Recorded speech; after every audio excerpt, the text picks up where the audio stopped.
What prompted you to create Leadership at Lunch and expose MBA students to the benefits of meditation?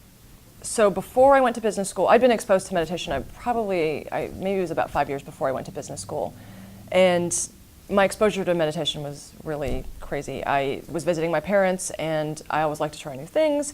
And they were going away for the weekend, and I had my sister drop me off at a meditation retreat, not realizing it was a very, very intensive retreat for advanced people, which means you couldn't talk to anyone, you couldn't do anything for the entire weekend. You couldn't look at a word, you couldn't make eye contact. I literally took my contacts off and just walked around in like this blur. And I found it very frustrating because I'm a go, go, go person, let's get something done.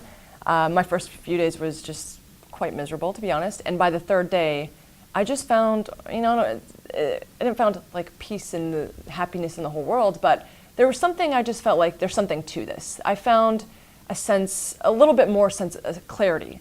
A sense of clarity, and then from that experience, when I went into business school, I felt like it was there was a bit of craziness to it. There was, like I said, people put on their resume, this is what I'm gonna do, and not on their resume, on their application. It's almost like the first day that we got there, people were moving towards that goal. I mean, it was a very, very fast pace.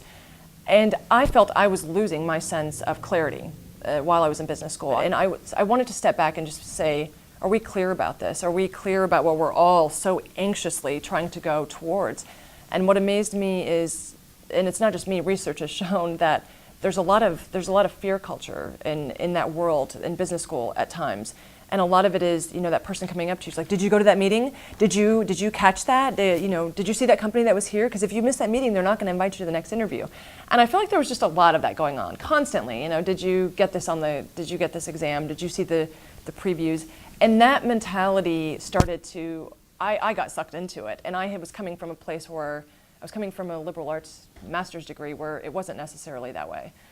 And for me, I just thought, can I expose people to something that I found valuable? And I created a program. It was a 6-week program where we led a meditation, and we brought in some experts from the area as well.